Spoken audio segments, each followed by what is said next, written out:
Bom, pessoal, no vídeo de hoje nós vamos começar o assunto é oração subordinada. Nós vimos no último livro a oração coordenada. Nós vamos primeiro dar uma olhadinha na diferença entre período simples e período composto e aí seguir com a oração subordinada, ok? Vamos lá, vamos começar. Peguem a apostila, a página 14 e vamos começar.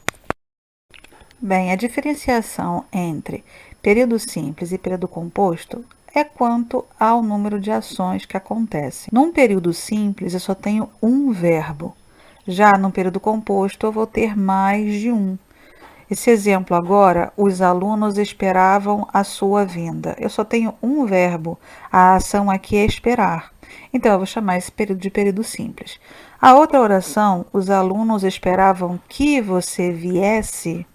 Eu tenho duas ações acontecendo. A primeira é o fato dos alunos esperarem e a segunda é o fato de você vir. Então, se eu tenho duas orações, eu vou chamar esse período de composto. E essa palavrinha que está no meio entre as duas orações vai ser muito importante também lá para as orações subordinadas, porque ele é o conectivo, é a palavra que vai ligar uma oração a outra dentro do período composto. O exemplo aqui de período simples é: o Pedro Gerôncio julgou o novo sacerdote.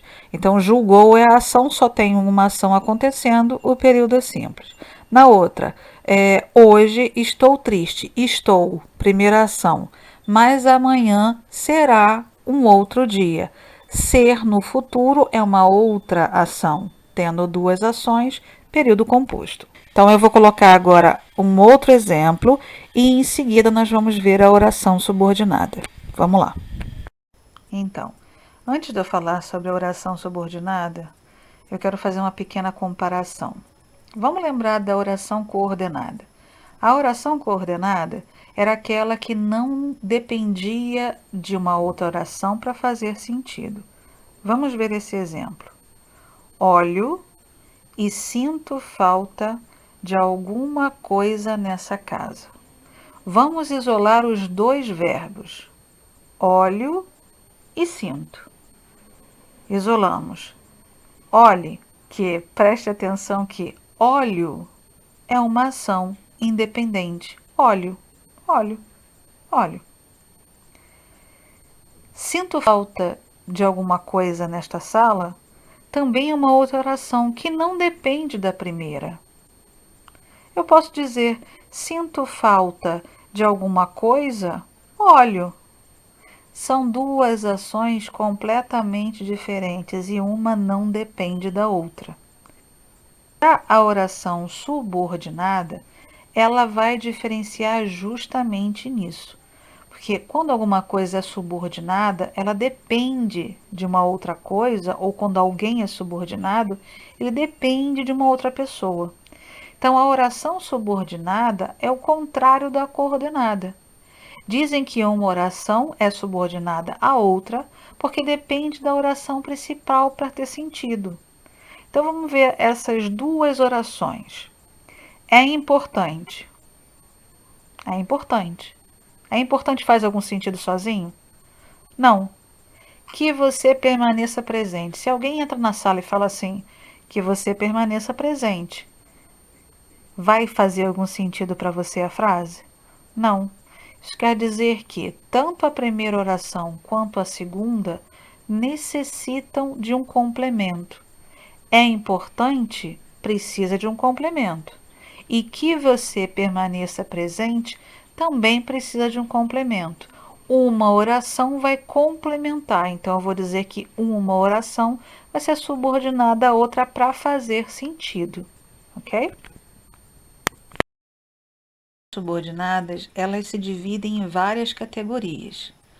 Existem as orações subordinadas adverbiais, adjetivas e as substantivas. Nós vamos estudar agora as substantivas. Não todas, só algumas, mas vamos saber o nome de todas elas, ok? Então, as orações subordinadas substantivas ou substantiva é aquela que tem valor de substantivo. O que é um substantivo? Substantivo, pessoal, é um nome. Então ela vai sempre ser, a oração inteira vai fazer o papel de um nome que vai complementar a outra oração. Então vamos voltar à definição aqui. É aquela que tem valor de substantivo e exerce, em relação à oração principal, a função de. Quais são os nomes que podem ser? Pode ser um sujeito, pode ser um objeto direto, um objeto indireto, um complemento nominal, um aposto. Aqui tem dois exemplos para vocês diferenciarem o que é uma oração, o que é oração subordinada e o papel que ela exerce. O que é oração subordinada? O papel dela exerce dentro de um período. Vamos ver essa frase. Espero que você venha. Espero é a oração principal. Que você venha, a partir do que é o conectivo, virá a oração subordinada substantiva. Então, tudo que vem depois do que vai ser a oração subordinada substantiva. Então, vamos ver a oração subordinada substantiva subjetiva. A oração, toda ela, a partir do que, ela vai fazer o papel de sujeito. Ela vai completar a primeira oração ou a oração principal, chamada assim, com o sujeito. Se ela vai complementar com o sujeito, quer dizer que essa oração principal nunca vai ter um sujeito. Então, vamos ver esse exemplo. Interessa-me que você compareça à reunião. Não aparece claramente quem é o sujeito. Você pode dizer, o sujeito sou eu, mas não está escrito eu. O sujeito não é claramente expresso na oração principal. Então, ele precisa ser expresso. A outra oração, a oração subordinada substantiva, vai fazer esse complemento. Vamos dizer quais são as características da oração subordinada substantiva subjetiva. O verbo da oração principal está sempre na terceira pessoa do singular. Então, quando eu falo interessa-me, interessa está na terceira pessoa do singular.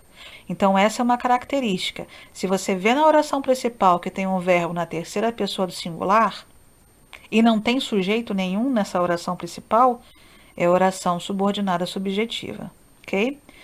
Outra característica, não ocorre sujeito dentro dos limites da oração principal. Aquilo que eu falei, não vai vir claramente o sujeito, não vai vir um nome, não vai vir um pronome pessoal como eu, tu, não vai vir, ok? O sujeito é a própria oração subordinada. Então, o que vai complementar essa oração principal com o sujeito que não aparece?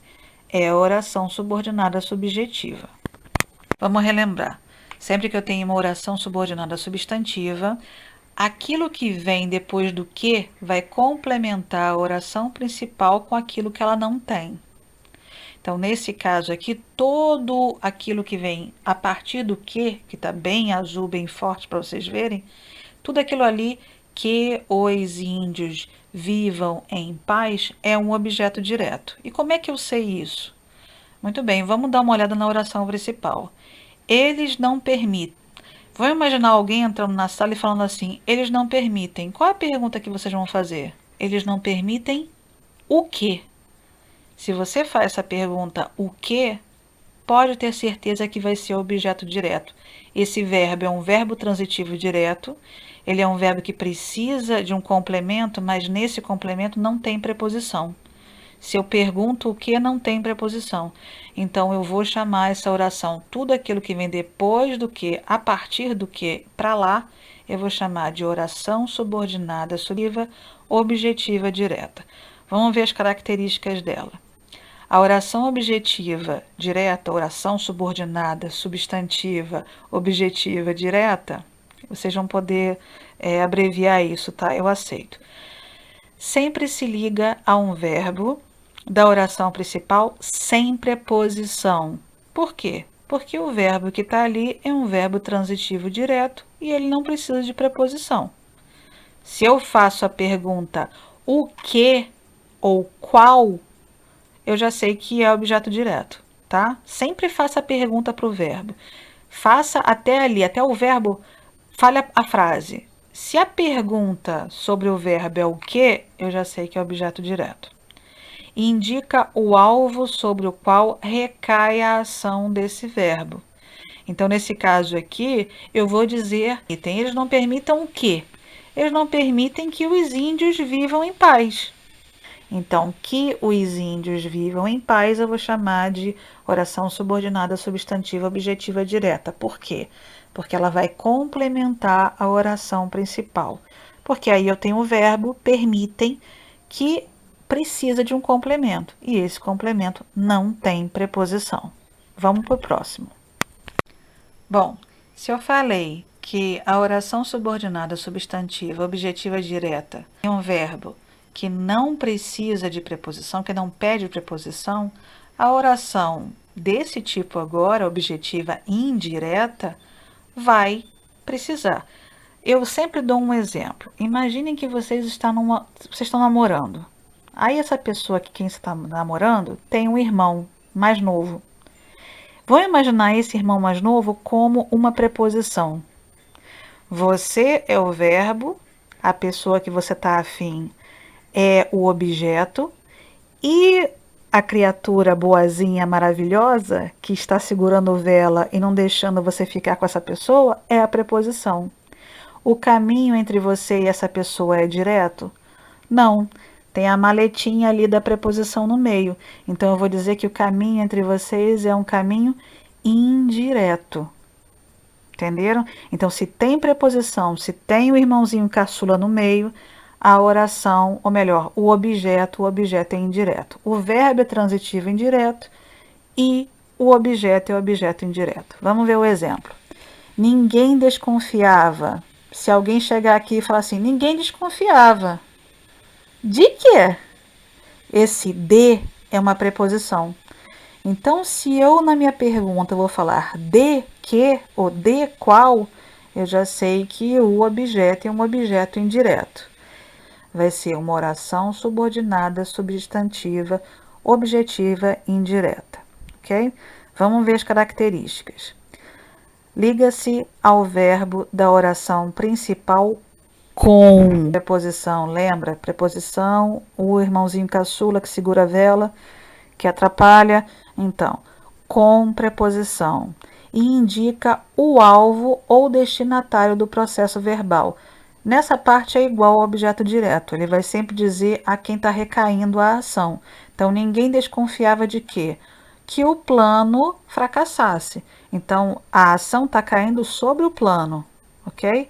A diferença entre o objeto direto e o indireto é que o objeto direto não tem a preposição, não tem o irmão caçula segurando vela. Já o objeto indireto vai ter o irmão caçula segurando vela, ok? Bom, agora na página 14, o que vocês vão fazer? Vocês vão fazer uma pesquisa sobre o texto que nós lemos na aula passada, ok? O texto sobre o Narciso, das páginas 10 ao 9 ou 10, olhem lá, e vão procurar, ok? 3 períodos simples, ou seja, que só tem um verbo, lembra? Tem o sujeito, tem o verbo e tem o ponto final, tá? Então tem que ter só um verbo. E no segundo, no período composto, vocês vão encontrar também pelo menos 3 exemplos de períodos compostos, ou seja, períodos que têm mais de um verbo, tá? Façam aí. Eu aconselho também que vocês deem uma lidinha na apostila na página 15. Deem uma lidinha, agora que eu expliquei para vocês, vocês sabem que existem outros tipos de orações subordinadas substantivas. Alguns nós não vamos ver agora, por exemplo, como complemento nominal, apositiva. Essa a gente não vai ver por enquanto. Mas deem mais uma olhada nas subjetivas, nas objetivas diretas e indiretas e em seguida façam os exercícios. Pensou que era só isso? Pensou errado.